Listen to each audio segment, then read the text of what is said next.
தியானம் ஒருத்தனுக்கு வரப்போகுது, இவன் தியானத்தால் சாதிப்பானா, கீழே இடுப்பு மூலாதாரத்தையும் மேலே இருக்கிற தலையில் இந்த மூளையோடைய செயலையும் அந்த முதுகு தண்டோட தான் ரெண்டையும் கனெக்ட் பண்ணும்.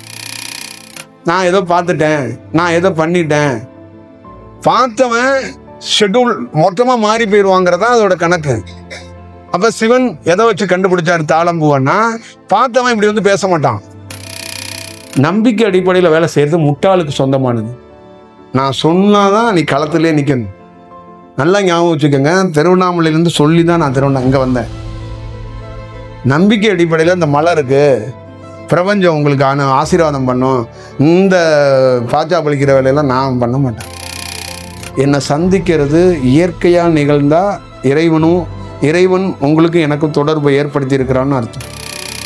இந்த மாதிரி எனக்குள்ள இந்த அவாய்டிங் நடக்க நடக்க நடக்க நடக்க அந்த தியானத்துக்குள்ள எனக்குள்ள என்ன ஆயிடுச்சுன்னா, உருவமாக எனக்கு வர்ற காட்சிகளே நிறுத்தப்பட்டுருச்சு.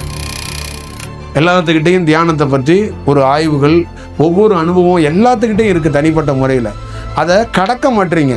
அந்த கதையை 3 வருஷமா 4 வருஷமா யார்கிட்ட கேட்கறதுன்னு தெரியாமல் திண்டாடிக்கிட்டு அலையிறீங்க. ஒன்று அதே மாதிரி நீ பணி செஞ்சுக்கிட்டே இருக்க. இன்னும் 30 ஆண்டு கழிச்சு உன்னோட ஒருத்தன் நல்லா திறமசாலி வர போகிறான், இல்லை உன்னோட கொஞ்சம் நோஞ்சானா ஒருத்தன் வருவான் அப்படிங்கிறதையும் காட்டும். அப்போ நீ என்னன்னா அதுக்கேற்ற மாதிரி பிரசன்னில் வேலை செஞ்சு வைப்ப. இப்போ நான் ஒரு இடத்துல ஒரு கிராமத்தில் போய் ஆசீர்வாதம் பண்ணிக்கிட்டே இருக்கேன். உயர்ந்த ஆற்றல் ஒன்று வந்துச்சு. ஒப்பம் விட்டு சொத்தாடா எடுத்து கொடுத்துக்கிட்டே இருக்கேன்னு. ஒருத்தரை போய் நான் சென்னையில் உயர்ந்த தியானத்தில் இருக்கும்போது ஒரு பெரிய கோடீஸ்வரனை நான் போய் காலில் கும்பிட்டுட்டேன். அதனால நான் 1 வாரம் பட்ட அவஸ்தை எனக்கு தான் தெரியும். கடவுளுக்கு பக்தரே இல்லை. ஏன்னா கடவுளை எவன் அறிந்தான் பக்தராக இருப்பதற்கு? நீங்கள் அறிந்து வைத்திருக்க கடவுள்லாம் வேற. கடவுள் கேட்கிறார், எனக்கு ஒருத்தன் கூட என்னை பார்க்க வரதில்லைப்பா. நான் உங்களுக்கு இறைவன் வகுப்பெடுக்கிறதுக்கு நான் ஒரு வார்ம் அப் பண்ணி விடுறேன். என்றாவது ஒரு நாள் உங்களுக்கு இறைவன் வகுப்பெடுப்பான். தியானத்தில் உயர்ந்து விட்டால் நீ எதுவுமே தேட வேண்டியதில்லை. அம்பாலே நிற்பா. அப்புறம் எதுக்கு அவளுக்கு போய் கோயில் கட்ட போற? அதை சாரையாச்சு நீங்க குடிக்கிறதுக்கான வாய்ப்பை பெற்றுவீங்க. ஆனா அதை முழுமையா கையாளுற திறன் இருக்குல்ல, அது உங்களுக்கு அந்த வாய்ப்பு கிடைக்காம போயிடும். நான் போன குகைகள்ல, நான் போன மரங்கள் எல்லா இடங்களுக்கும் சத்தியமா தியானம் பண்றதுக்கு போகல. தொழிலில் கோல் வச்சு நிற்கணும், சம்பாதிக்கணும், புள்ள பொண்டாட்டியை நல்லா பார்த்துக்கணும், சொந்தக்காரன்லாம் ஒரு நாள் கூட தூங்க விடக்கூடாது. நீ ஏன் வேட்டியை எடுத்து பாவடையை எடுத்து இந்த கொசுவலை எடுத்து போட்டு அதை பிடிச்சி கொண்டு தின்ற? உனக்கு என்ன காய்கறி இல்லையா? சோத்துக்கு பஞ்சமா? இல்லை அதை தின்னு தான் நீ உயிர் வாழறதுக்கு ஏதாவது ஒரு விஷயம் இருக்கா? அப்போ கோயிலுக்குள்ளே போகும்போது சொல்லுவார், இவ்வளோ பேர் சுற்றிட்டு இருக்காங்களா, பக்தன்லாம் நினைக்காத, ஒரு பைய கூட என் பர்மிஷன் இல்லாத வந்த பயில்வோ தான் அவங்கெல்லாம் இருக்கும். நல்ல ஞாபகம் வச்சுக்கோங்க. எங்களை மாதிரி ஆட்கள் ஒரு தற்காலிகத்துக்குரியவர்கள். இந்த உலகம் தோன்றிய காலத்திலேருந்து கடவுள் சாகவில்லை, குருநாதர்கள் சாகவில்லை. ஆகாயமாக, சூரியனாக, சந்திரனாக எப்பொழுதும் கடவுள் இருந்து கொண்டே இருக்கிறார். அதனால தான் எந்த ரெகுலர் ஃபார்முலாவிலையும் திருவண்ணாமலையிலையோ நம்ம வீட்லேயோ என்னை சுற்றியோ எந்த பூஜை புனஸ்காரம் எதுவும் நடக்காது. எவனாவது ஒருத்தன் காலில் விழுகாதுன்னு சொல்லுவானா? கும்பிடாதன்னு சொல்லுவானா? என்னை பாருன்னு சொல்கிறேன். அங்கேயும் நீங்கள் தெரிஞ்சுக்க வேண்டாமா?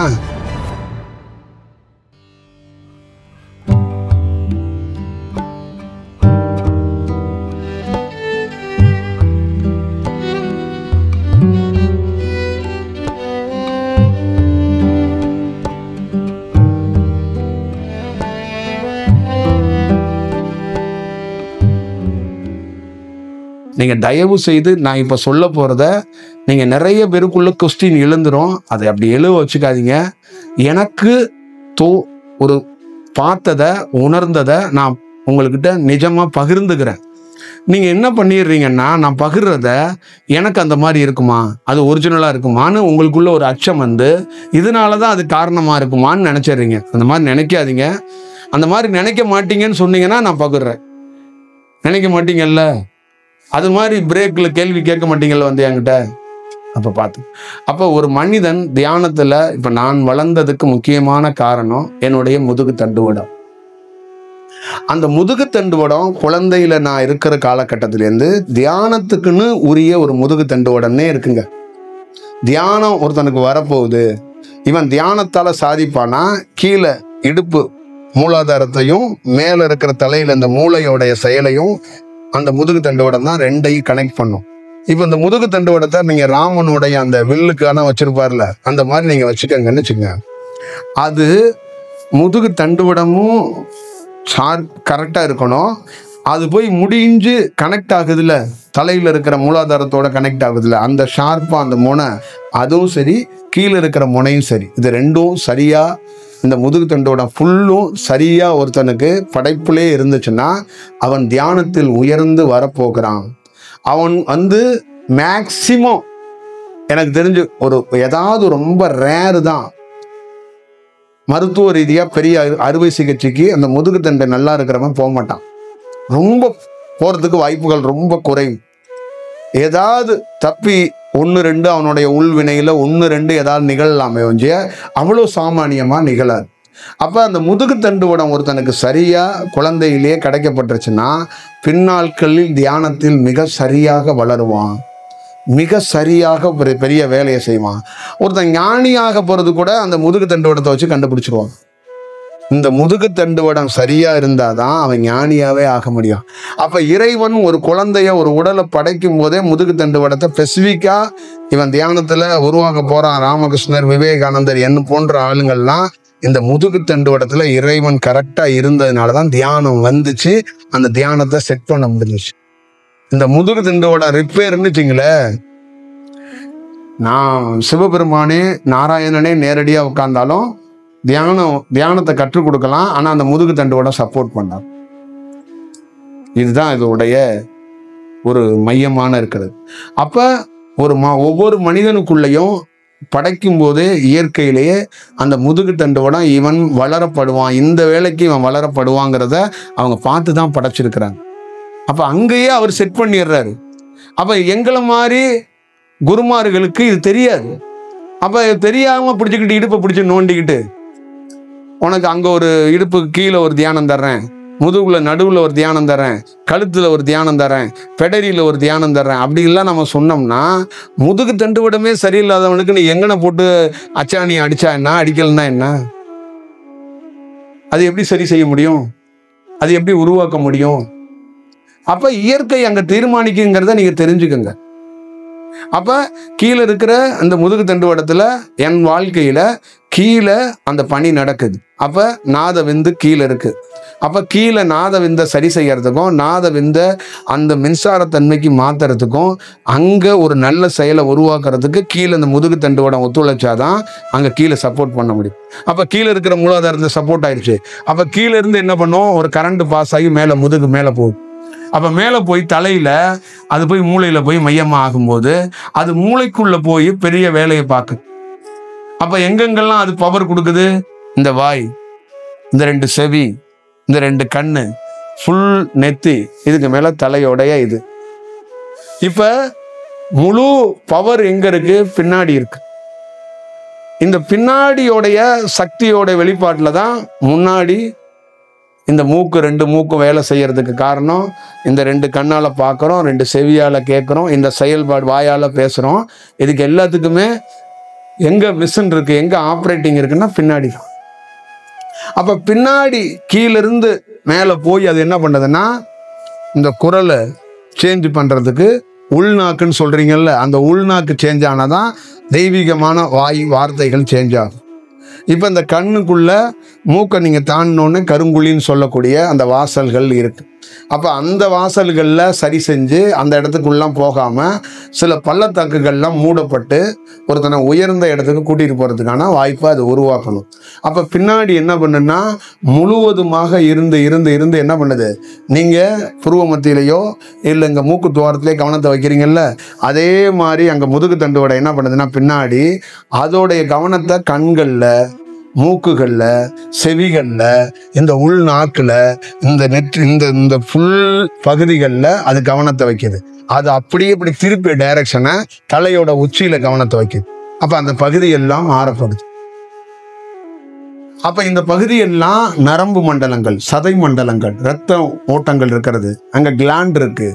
இவ்வளோ செயல்லையும் அதோடைய அனுமதி இயற்கையா நடக்கிறதுனால அது வந்து பாதிப்பு இல்லாமல் அதை ரெகுலேஷன் பண்ணுறதுக்கு மூளையில் எந்த பாதிப்பும் வர விடாமல் ஒரு செயல் செய்யப்படுது.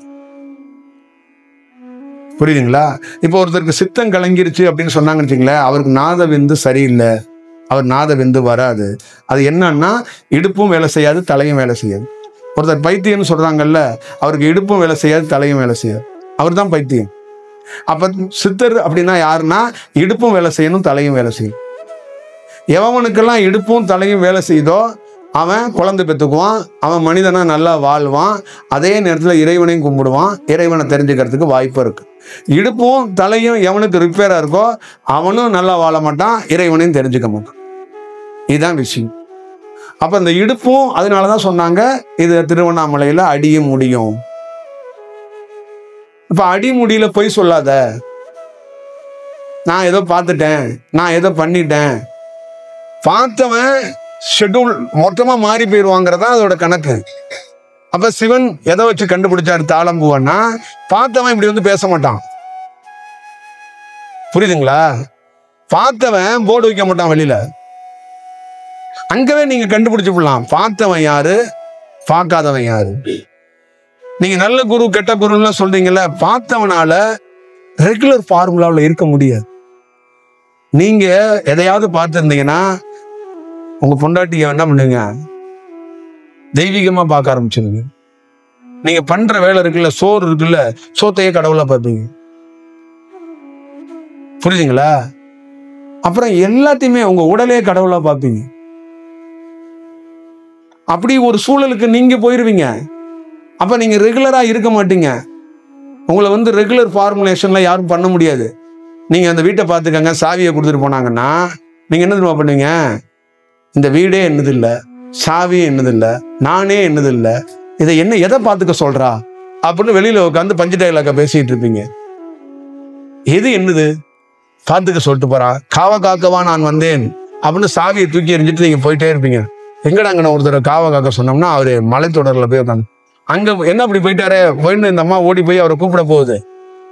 நான் எதை பாதுகாக்க வந்தேன், நான் உனக்கு உரியவனே கிடையாது அப்படின்னு இவர் வேற என்னமா பேசிட்டு போவாரு. அங்க காரணம் என்னன்னா அவர் மாறிட்டாருன்னு, ரெகுலர் ஃபார்முலால இல்ல. இப்ப நீங்க எல்லாருக்குள்ளேயும் ரெகுலர் நடக்கல. அதனாலதான் நான் பல வகுப்புகளை சொன்னேன், ரெகுலர் நடந்தா ஆட்டோ ஓட்ட போக மாட்டீங்க, ரெகுலர் பண்ணா உங்க வீட்டுக்கு போக மாட்டீங்க, உங்களுக்கு சொந்தமான எந்த இடத்துக்கு போகணுமோ அங்க போயிருவீங்க. புரியுதுங்களா? ரெகுலர் பண்ணாதனாலதான் எங்கேயோ தேடிக்கிட்டே இருக்கிறீங்க. அந்த ரெகுலரேஷன் உங்களுக்குள்ள மாறிடுச்சுன்னா நீங்க இந்த ஃபார்முலாவிலே இருக்க மாட்டீங்க.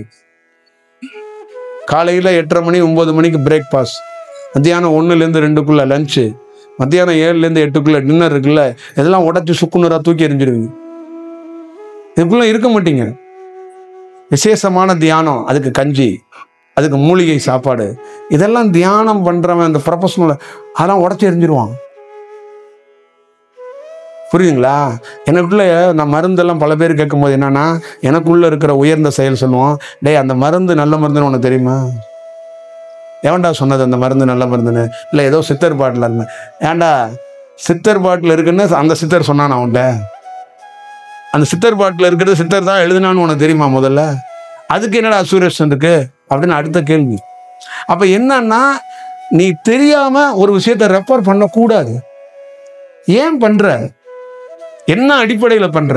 இப்ப நான் அதனாலதான் எந்த பொருளையும் யார்கிட்டையும் இதை போய் நீ சாப்பிடு போ அப்படிலாம் சொல்ல மாட்டேன். அது உறுதியா, அது உறுதிப்படுத்தி இதை குர்றா அப்படின்னா தான் கொடுக்க முடியும். ஏன்னா அதுக்கு பொறுப்பு நம்ம கிடையாது, அவங்க. அதை உறுதிப்படுத்தாம யாரோ ஒரு சித்தர் எழுதி வச்சிருந்தாரு, நீங்க அந்த இதை வடலூர்ல இருக்கிற ராமலிங்க சாமி எழுதி வைத்திருந்த மருந்தை கூட நான் யாருக்கும் சொன்னதே கிடையாது. புரியுதா? இந்த மருந்தை நீ சாப்பிடு அப்படின்னு கூட நான் சொல்லல. ஏன்னா ராமலிங்க சாமி என்கிட்ட வந்து நீ அதை கொடுன்னு சொல்லல. அப்ப நான் எப்படி போய் கொடுப்பேன்? இப்ப நான் தான்ப்பா எழுதியிருக்கேன், நீ கொடுப்பா அப்படின்னு அவர் என்கிட்ட சொல்லியிருந்தாருன்னா நான் கொடுப்பேன். அவர் என்கிட்ட என்ன சொல்றாரோ, அவர் என்கிட்ட என்ன செய்யறாரோ அதுதாங்க நான் செய்ய முடியும். நானா ஒண்ணு தரத்துக்கு முறுத்து செஞ்சிட முடியாது இல்ல, அது சரியான செயல் கிடையாது இல்ல. அப்ப நீங்க வந்து அது அவசியமா அதை பார்த்துக்கணும். அப்ப நம்பிக்கை அடிப்படையில ஒருத்தர் வந்து வேலை செய்ய முடியாது. இப்ப நான் வந்து எனக்கு பல நாள் எனக்குள்ள உள் உணர்வு என்னன்னா, நம்பிக்கை அடிப்படையில வேலை செய்யறது முட்டாளுக்கு சொந்தமானது. சித்தர் வந்துருவான், சமாதியில கிடக்கிற குருநாதர் வந்துடுவான், அவனை நம்பி வேற. நான் சொன்னாதான் நீ களத்திலே நிக்கணும். நல்லா ஞாபகம் வச்சுக்கோங்க. திருவண்ணாமலையிலிருந்து சொல்லிதான் நான் இங்க வந்தேன். நம்பிக்கை அடிப்படையில இந்த மலை இருக்கு, பிரபஞ்சம் உங்களுக்கு ஆசீர்வாதம் பண்ணும், இந்த பாச்சா பழிக்கிற வேலையெல்லாம் நான் பண்ண மாட்டேன். இந்த நம்பிக்கை அடிப்படையில இந்த இவர் காப்பாற்றுவாருங்க, இவரே பிடிச்சுக்கோங்க, அதெல்லாம் செய்யவே கூடாதுங்கிறது பிரபஞ்சத்தோட செயல். நாங்க சொல்லி உணர்த்தி அதுக்கான அனுமதியோட சொன்னா வேலை செய். அது உனக்கும் பிரயோஜனமா இருக்கும், எதிரில் இருக்கிறவங்களுக்கும் பிரயோஜனமா இருக்கும். தேவையற்றது அவர்களையும் விரயம் பண்ணாத, உன்னையும் விரயம் பண்ணிக்காத. கார் விரையும், நீ உன் உடல் விரையும், பயணம் விரையும். அவனும் லீவை போட்டுக்கிட்டு அங்கேருந்து ஏதோ பெரிய எதிர்பார்ப்பில் சாக்கை தூக்கிட்டு ஞானிக்கிட்ட போனோம், ஏதோ ஒன்று கிடச்சிருன்னு அவன் நைட்லாம் தூங்காமல் இருந்து பஸ்ஸில் வரும்போதும் பல கற்பனைகளில் உட்காருவான். நீ ஏன் அவனை போய் ஏமாத்துற? அவனுக்கு 1000, ஏன்னா மனிதனாக இருக்கிற போது 1000 திட்டம் இருக்கும். ஒருவேளை இப்படி மாறலாமா, இன்னைக்கு இந்த சந்திப்புல இப்படி நிகழ்ந்துடலாமா, அப்படிலாம் கூட நினைப்பான். அவனோட எதிர்பார்ப்பை நீ உடைச்சிடாத. அப்ப நீ என்னன்னா இயல்பா சந்திக்கிறதுக்கான வாய்ப்புகளை உருவாக்கி உனக்கு என்ன கொடுக்கப்பட்டிருக்கோ அதை கொடு. ஒரு நாள் அவன் கற்பனையிலிருந்து வெளியில வருவான் அப்படிங்கிறதுதான் இதோடைய பொருள். அப்ப முதுகு தண்டுவடம் இயற்கையாக இறைவனால எப்படி ஒரு குழந்தைய, ஒரு ஆணோ ஒரு பெண்ணோ தோற்றி வைக்கப்பட்டதோ, அது மாதிரி தியானத்துக்குன்னு இருக்கிற பெரிய டூல் இந்த முதுகு தண்டுவடம். இந்த முதுகு தண்டுவடம் மிக சரியாக படைக்கப்பட்டவனுக்கு நேச்சராகவே தியானம் வரும். யாருக்கெல்லாம் நல்ல தியானம் வருதோ, அந்த நல்ல தியானம் அதுவா நிகழ்ந்திருக்கோ, அப்ப நேச்சர்லயே அந்த தியானம் இருக்குன்னு அர்த்தம். அங்க யாரும் கொடுக்கல, அது இருக்கு அந்த உடல்ல, அது வருது. அதை மேன்மைப்படுத்திக்கிறதுக்கு வழிகாட்டி விடுவாங்க. இப்ப எனக்கு ஒரு வழி சொன்னேன்ல, சிவகங்கை, சதுரகிரி மலையோட அடிவாரம், தேனி மலையில அந்த அடிவாரம், திருநெல்வேலி, இதெல்லாம் என்னன்னா எனக்கு சக்தி கொடுக்கறதுக்கு இல்ல, வழிகாட்டப்படுறது. நீங்கெல்லாம் போகணும், இந்த வழிகள் எல்லாம் நீ கடந்து போய் அங்கங்கெல்லாம் போய் பார்த்துட்டு வரணும் அப்படிங்கிறது தான் இதோடைய செயல்பாடுகள், இதோடைய வடிவம். அந்த மாதிரி மனம் ஒருத்தருக்கு நிக்குது, மனம் இல்லாம இருக்குது அப்படின்னா நிசப்தமா ஆயிடுவாங்க. இந்த பிளாங்க் ஆயிட்டான் அப்படின்னு சொல்லுவாங்கல்ல, அந்த மாதிரி என்னன்னா எந்த எண்ணங்களும் இல்லாம ஆயிரும். இப்ப எனக்குள்ள, உங்களுக்குள்ள, எல்லாத்துக்குள்ளயும் ஒரு எதிர்பார்ப்பு இருக்கும். எனக்குள்ள எந்த எதிர்பார்ப்பும் இல்லாம தான் அப்படி உட்காந்து, அதான் மனம் பிளாங்க் ஆகும். அப்ப பிளெயினா அப்படியே. இப்ப எனக்குள்ள என்னன்னா இந்த பக்கமும் சரி இந்த பக்கமும் சரி ஒரே ஒரு ஆள் உட்கார்ந்துருக்க மாதிரி தான் தெரியுது. இத்தனை தலைகள் தெரியல, இவ்வளோ பேர் உட்கார்ந்துருக்க மாதிரி தெரியல, ஏதோ ஒருத்தர்கிட்ட நம்ம பேசிட்டு இருக்கிற மாதிரி தான் எனக்கு தோணுது. அப்ப அந்த மனம் வேலை செஞ்சுச்சுன்னா இந்த பொண்ணு அந்த பொண்ணு தனித்தனியா அவங்களுடைய அலைவரிசை மாதிரி தனித்தனியா சீக்வன்ஸுகள் போயிட்டே இருக்கு. அப்ப மலைகள் தொடர்கள்ல எனக்கு கற்றுக் கொடுத்தது என்னன்னா, மனிதன் மனதோடு வருவான், மனிதன் கவலையோடு வருவான், மனிதன் பல்வேறுபட்ட சிந்தனைகளோடு வருவான். என் இடத்துக்கு வரும்போது அவனை தடுத்து ஆட்கொண்டு அவனை நான் மறக்கடித்து விடுவேன், ஒரு நிலைக்கு கொண்டு வந்து விடுவேன். அதுதான் ஞானி, அதுதான் குரு. மனிதன் தன்னை மறப்பதற்காகத்தான் என்னை சந்திக்க வேண்டும். மனிதன் மனிதனாக இருந்தால் அங்கு ஞானி தேவையே இல்லை. அப்பொழுது சக மனிதனையே அவன் சந்தித்து விட்டு போய் விடுவான். என்ன அவன் சந்திக்க வேண்டிய அவசியமே இல்லை. அப்போ ஒரு மலைத்தொடரோ ஒரு குகையோ ஒரு மரங்களோ எமக்கு காட்டி கொடுத்தது என்ன உருவாக்குன போது, நான் மனிதனாக போகப்பட்டவன் அங்கு மனிதனாக இல்லை. மனிதனாக இல்லாத பட்சத்தில் இறையோடு தொடர்பு கொள்வதற்கான வாய்ப்பை உருவாக்கி கொண்டேன். அப்பொழுது என்ன நடந்தது என்றால், அங்கு நான் மனிதனாக இல்லாத போது அங்கு தியானம் செய்கிறானால் எனக்கு தியானம் கற்றுக் கொடுக்கப்பட்டது. அங்கு அவன் உருவம் இல்லை, அவனும் இல்லை. ஆனால் நான் மனிதனாக இல்லாதனால் அவனிடம் இருக்கிற செயல் எனக்குள்ளே இருந்து என்னையே மறந்து ஒரு தியானத்தில் ஆழ்ந்து போனேன். அப்பொழுது எனக்கு ஒரு பெரிய செயல் இருந்தது. அந்த மலைத்தொடரை விட்டு இறங்கி வந்ததுடன் மனிதனாக மாறிவிட்டேன். அப்பொழுது மீண்டும் எனக்குள்ளே ஒரு குரல் ஒலிக்கப்பட்டது, கொஞ்ச நாள் நீ மனிதனாக வாழப்பட வேண்டும், அந்த மனம் இருக்கும். ஒரு நாள் இந்த மனம் தீர்வதற்காகத்தான் வழி. ஒவ்வொரு மனிதர்களுக்கும் பார்வதியும் சிவனும் பெருமாளும் ஒளியும் காட்சி எதற்கு காட்டப்படுது என்றால், நான் உள்ளே இருக்கிறேன், நாங்கள் இந்த வடிவத்துக்குள் எல்லாம் வந்து போகிறோம், நீ என்றாவது ஒரு நாள் இந்த நிஜமாக மாற நீ முயற்சிப்பாயா, நீ முயற்சிப்பாயா, நீ தேடுவாயா, இந்த உண்மையை நீ அறிவாயா? உன் குரு அறிந்தால் பத்தாது, நீயும் அறிவதற்காகத்தான் அந்த ஒளியை உனக்கு அவ்வப்போது நெற்றியிலே காட்டுகிறோம். நீ அதை உருவாக்கி கொள்வதை விட்டுவிட்டு நெற்றிக்குள்ளே மீண்டும் மீண்டும் கவனத்தை வைத்து அதை பிடிப்பதற்கு, அதை அடைவதற்கு போராடி ஒரு தலைவலியோ 2 தலைவலியையோ தலையே வெடிப்பதற்கு போல் மயக்கம் வருவதற்கான வேலைகளை பார்த்து விடுகிறாய். உன்னை நான் ஒளியை பிடிப்பதற்காக காட்டி கொடுக்கவில்லை. புருவ மத்தியில் ஒளியை பார்த்த அத்தனை பேரும் மீனை பிடிக்க அலைவது போல் ஒளியை பிடிக்க அலைத்து கொண்டே இருக்கிறான். ஒளியை பிடிக்க அலைந்தவனோ கடவுளை பிடிக்க அலைந்தவனோ எவனும் கடத்தேறினதாக சரித்திரம் இல்லை. அதை பிடிக்க கூடாது, அது இருக்கு என்று காட்ட கொடுத்திருக்கிறார்கள். ஒரு நாள் அதை முழுவதுமாக நீ தரிசிக்க வாய்ப்பு பெறும்போது நீயே அது என்று தெரிந்து கொள்வாய். இப்ப அது என்ன சொல்லியிருக்கிறது என்றால், என்னை பிடிக்காதே, நான் நிரந்தரமாக உன்னோடு இருக்க வேண்டும், இந்த காட்சி கிடைக்க வேண்டும் என்றால் அதற்கு நீ மாற வேண்டும், அதற்கு நீ முயற்சிக்க வேண்டும். உன் குரு ஒளியை பார்ப்பது பெரிதல்ல. நீ எதற்கு ஒளி பார்க்கிறார் என்றால், உன் குரு கிட்ட இருப்பதே தான் உன்னிடம் இருக்கிற என்பதை நான் காட்டி கொடுக்கிறேன். இந்த உத்தரவாதம் ஒன்று பத்தாதா உனக்கு? இந்த நிஜத்தை வைத்துக் கொண்டு என்றாவது ஒரு நாள் அதை தரிசிச்சிட வேண்டும் என்பது மட்டும்தான் உன் இலக்காக இருக்க வேண்டும். எப்பொழுதுமே இறைவனை திரட்டக்கூடாது. இறைவனே அருகாமையில் அவனாகவே வந்து விடுவான். இப்ப தியானம் பண்ணி பண்றதுக்கு முன்னாடி நம்ம ஓடணும், அலைஞ்சோம். இப்ப என்ன ஆகி போச்சு? இறைவனை போய் நம்ம துரத்தல, அவரே தோன்ற. அப்ப இதே தான் உங்களுக்குள்ளையும். நீங்க திரட்டி அலைய வேண்டிய அவசியம் இல்லை, அவர் தோன்றிடுவார். புரியுதுங்களா?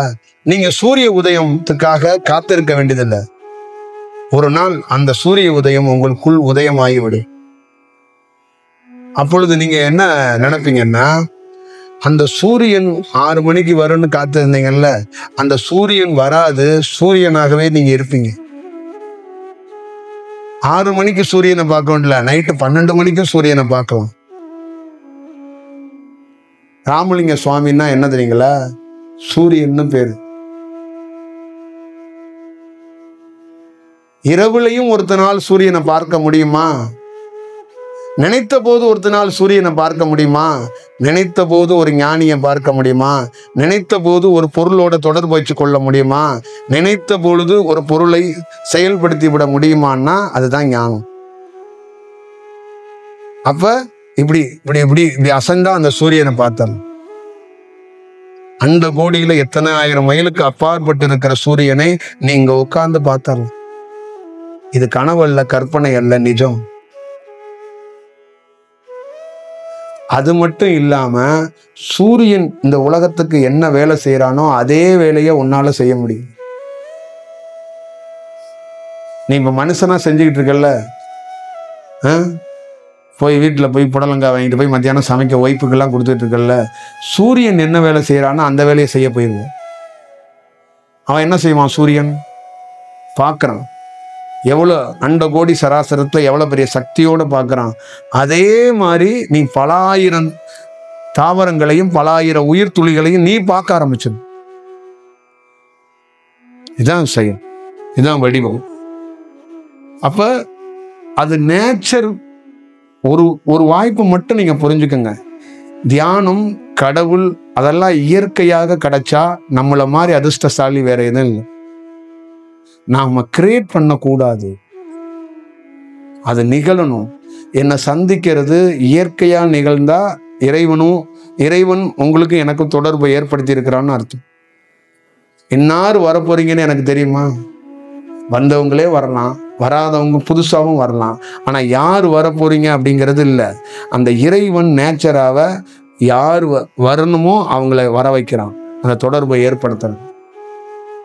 அதே தான் தியானத்துக்குள்ளேயும். அப்ப நீங்க நிறைய பேர் உங்களை டிப்ரெஷன் பண்ணி அழுத்திக்கிறீங்க, அந்த அழுத்தத்துக்கு ஆளாக்குறீங்க. ஒரு பிரபஞ்சத்துக்கு தெரியாதா? வெட்ட வெளியில இருக்கிற உடலே இல்லாத பேர் ஒளியாக இருக்கிற அண்டத்துல எத்தனையோ அதிசயங்களை செய்து கொண்டிருக்கின்ற பேர் ஒளியாக இரவுலையும் பகல்லையும் எப்பொழுதும் விழித்து இயங்குகின்ற அதுக்கு தெரியாதா? உன்னுடைய துயரத்தையும் உன்னோட துன்பத்தையும் உன்னுடைய செயலையும் தெரியாதா? அப்ப அதோடைய செயல் தெரியும். உனக்கு துன்பம் வருதா, புலம்பணும்னு தோணுதா, அந்த புலம்பணுங்கிறது துன்பம் கூட நீ கடக்கணுங்கிறத புரிஞ்சுக்கணும். கால் எரடுதுன்னா கால் எரடப்படணும் அப்படிங்கிறத தெரிஞ்சுக்கணும். கால் எரடப்பட்டு கொண்டே இருக்கும் அப்படிங்கிறத போயிடாத. எத்தனை முறை எரடப்படணுமோ அத்தனை முறை மட்டும்தான் எரடப்படும். எனக்கு பிரபஞ்சம் சொன்னது, எத்தனை முறை நீ அழுகணுமோ அத்தனை முறை மட்டும்தான் அழுக முடியும். நீயே நினைத்தாலும் நான் அழுக விட மாட்டேன். திருப்பியும் நீ உருண்டு பிறண்டு பார், அழுக முடியாது உன்னால. அதான் விஷயம். அப்ப நீயே உழுகணும்னு நினைச்சாலும் அந்த இத்தனை வாட்டிக்கு மேல நீ உழுக முடியாது. உன்னை எவனாவது ஒருத்தன் உழுக வைக்கணும்னு நினைச்சா கூட அவன் தான் மாண்டு போவான், விழுந்து போவான். வந்து நீ உழுக முடியாது, நீ ஒரு செயல் செஞ்சு கொள்ள முடியாது. அப்ப இது நீங்கள் எல்லோருக்குள்ளையும் ஒரு விதையாக, ஒரு கற்பூரம் என்பது தன்னை எரித்து கொள்வது என்று சொல்வார். அதோடைய பேர் என்னன்னா தன்னை எரிச்சுக்கிறது, தன்னை எரிச்சு வெளிச்சமாக காட்டுது. அதே மாதிரிதான் தியானம் என்பது உங்களை எரிச்சு உள்ள இருக்கிற வெளிச்சத்தை காட்டுது. புரியுதுங்களா? தியானத்துக்குள்ள நம்மளுடைய தன்மைகள், நம்மளுடைய செயல்கள், இந்த அலைவரிசையால நம்ம செயல்படுத்தி வச்சிருக்கோம்ல, ஸ்டோரேஜில் எல்லாம் இருக்குல்ல, இது எல்லாம் எரித்து எரித்து ஒரு பேர் வெளிச்சமாக இருக்கும்போது அண்ட சராசரமும் உங்களுக்கு தெரியும். அண்ட சராசரத்தில் இருக்கிற அந்த அலைவரிசையினால் நீங்கள் பல்வேறுபட்ட புது பரிணாமத்துக்குள்ள, புது வெளிச்சத்துக்குள்ள, புது பயணமாக நீங்கள் இருப்பீர்கள். புதுசா இருப்பீங்க. தினந்தோறும் உங்களுடைய மூளை, உங்கள் உடல் அப்டேட் ஆகிட்டே இருக்கு. தினந்தோறும் புது வெளிச்சம் பாய்ச்சப்பட்டு கொண்டே இருக்கும். நீங்க இப்ப இருக்கிற வெளிச்சம் இருக்குல்ல, இப்ப இருக்கிற உங்க மூளைகள் இருக்குல்ல, இதுபோல் நீங்கள் தியானத்தில் மாற்றம் அடைந்தால் இருக்காது. என்னோட மூளைகளில் நான் அன்றாடும் மாற்றத்தை சந்தித்துக் கொண்டே இருக்கிறேன், பார்த்து கொண்டே இருக்கிறேன். எனக்கு மாறுதலுக்கு மிக முக்கியமாக மையமாக வேலை செய்தது, நான் சொன்னது போல் என்னுடைய ஒரு ஆண் பெண் பார்க்க தெரிந்தது. ஆண் பெண்ணை எப்படி சரி செய்யணும், எப்படி பார்க்கணும், ஏன் ஆண் ஏன் பெண், ஆண் பெண் இணைப்பினால் ஏன் குழந்தை, என்ன செயல், இதை எல்லாத்தையும் கற்றுக் கொடுத்த இடம் இடுப்பு. அதே போல இந்த உலகத்தை இருக்கின்ற எல்லா பணியையும் செய்ய போற இடம் எங்கன்னா தலைப்பகுதி, மூளை. அப்ப அந்த மூளை தினந்தோறும் புது அலைவரிசைகளில் மாறப்படும்.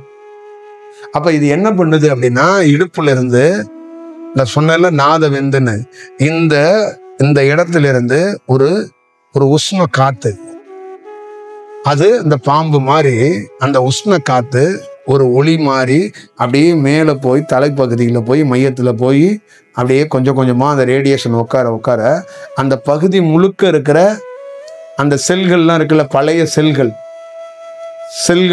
அந்த பழைய செல்லெல்லாம் அழிக்கப்படுது. அப்போ புது செல்கள் வருது, உற்பத்தியாக. அந்த புது செல் எங்கேருந்து வருது? பிரபஞ்சத்திலிருந்து வருது. அப்போ அந்த புது செல் வரும்போது இந்த அண்ட சராசரத்தில் அன்றாட நடக்கிற செயல்களை இந்த மூளைக்கு அப்டேட் ஆகுது. இந்த மூளைக்கு டெய்லியும் ஒரு புது அப்டேட் கிடைச்சிக்கிட்டே இருக்கு. இந்த தினத்தந்தி தினகரன் பேப்பர்ல எல்லாம் நீங்க ஹெட்டிங்ல புதுசா ஒரு நியூஸை கலெக்ட் பண்ணி போடுறாங்கல்ல, ஆனா பல இடங்கள்ல பல நபர்களை வச்சு போடுறாங்கல்ல. நான் பல நபர்கள் இல்லை, இந்த இடுப்பு பகுதி நேரா போய் தலைப்பகுதியை பழைய செல்களை எல்லாத்தையும் அழிக்க புது செல்கள் உற்பத்தி ஆக ஆக ஆக எந்தெந்த பகுதியில் உற்பத்தி தொடங்கிக்கிட்டே இருக்கும், அந்தந்த பகுதியெல்லாம் அப்டேட் ஆகுது புதுசா. அப்ப இந்த புது செல்கள் உற்பத்தி ஆகிறதுக்கும் ஒரு கால வரையறை இருக்கு, பழைய செல்லை அழிக்கிறதுக்கும் ஒரு கால வரையறை இருக்கு. நீங்க அயன் பாக்ஸை போட்டு ஒரு சட்டையை அயன் பண்ற மாதிரி ஒரு நாள்ல நடக்கிற வேலை இல்லை, இதுக்கு பல நாள். சில அலைவரிசையை செல்களை, பழைய செல்களை அழிப்பதற்கு காலதாமதமாகும். அப்ப காலதாமதம் ஆகும்போது என்ன சொல்லும்னா காத்திருக்கணும். அப்பவே நம்ம தாண்டி குதிச்சிடக்கூடாது. அப்ப எனக்கு இந்த இந்த வாய்ப்புகள் எப்படி வழங்கப்பட்டது அப்படின்னு கேட்டிங்கன்னா, நான் நார்மலாக சதுரகிரி மலைகள்லாம் தொடர்கள்லாம் போய் நிற்கும்போது ஆகாயத்தை பார்க்கும்போது எனக்கு ஆகாயத்தில் ஒரு உருவம் தெரியும், ஒரு முகம் அப்படியே தெரியும். இந்த முகத்தை எனக்கு உள்ள என்ன ஆயிடுச்சுன்னா, இதை பார்க்கக்கூடாது, ஏன் ஒரு முகம் தெரிஞ்சுக்கிட்டே இருக்கு, இது எனக்கு வேண்டாம். மற்றவங்க அதை மேன்மைப்படுத்த பார்ப்பாங்க, நான் அதை அவாய்ட் பண்ணேன். இந்த மாதிரி எனக்குள்ள இந்த அவாய்டிங் நடக்க நடக்க நடக்க நடக்க அந்த தியானத்துக்குள்ள எனக்குள்ள என்ன ஆயிடுச்சுன்னா, உருவமாக எனக்கு வர்ற காட்சிகளே நிறுத்தப்பட்டுருச்சு. நான் பல ஆண்டுகள் ஆயிடுச்சு உருவமா ஒரு காட்சி பார்த்து. இந்த வெட்ட வெளியில இந்த அண்ட சராசரத்துல அணுக்கள் எப்படி இருக்கோ அந்த அணுக்களை தான் நான் காட்சியா பார்த்துக்கிட்டே இருக்கேன். எந்த நாராயணனுடைய உருவத்தையோ ராமனுடைய உருவத்தையோ சிவனுடைய உருவத்தையோ நான் பார்த்ததும் இல்லை, எனக்கு காட்டுவதும் இல்லை. புரியுதுங்களா? அப்ப இந்த செயலுக்கெல்லாம் காரணம் என்னன்னா, ஆரம்ப காலகட்டத்திலேருந்து அதை கடக்கிறதுக்கு கற்றுக் கொடுத்தது. அது சுகமா இருக்கும். அந்த உருவத்தை பார்க்கும்போது நீங்க ஆகாயத்துல ஒருத்தர் தோண்டி நிக்கிறார், ஒரு உருவம் நிக்குது, அதை பார்த்தா எப்படி இருக்கும்? அதை வணங்கணும், அதே வேலையா போயிடும் நமக்கு. நான் என்ன பண்ணேன், ஒரு 4 வாட்டி அந்த இடத்துல போய் நின்று திருப்பி திருப்பி பார்க்கறது, அந்த உருவம் தெரியுதான்னு தெரிஞ்சுக்கிட்டே இருக்கும். அப்போ நமக்கு ஒரு இன்ட்ரெஸ்ட் ஆயிடுச்சோ, அவனை ஒரு உருவம் தெரியுதுப்பா, அவர் நம்மளை பார்க்குறாரு, அவர் நமக்கு கடவுளாக இருக்கலாம், பார்க்குறாரு அப்படின்னு தானே தோணும். ஆனால் எனக்கு உள் உணர்வு என்னன்னா, அதை பார்க்காதே, அதை தவிர. இதே மாதிரி தான் வாழ்க்கையில் மாற்றங்களை நம்ம சந்திச்சோம். அப்போ அந்த இடத்துல இருந்து நான் கடப்பதற்கான வாய்ப்பு உருவாக்கப்பட்டுச்சு. இப்போ நீங்கள் ஒரு இடத்துல கடக்காம எனக்கு ஒரு அனுபவம் பெற்றுச்சு, இடுப்புல, முதுகுல, முன்பக்கத்தில், நெற்றியில, தலையில அப்படின்னு ஒரு எல்லாத்துக்கிட்டையும் ஒரு ஸ்கிரிப்ட் பேப்பர் கையில் இருக்கு.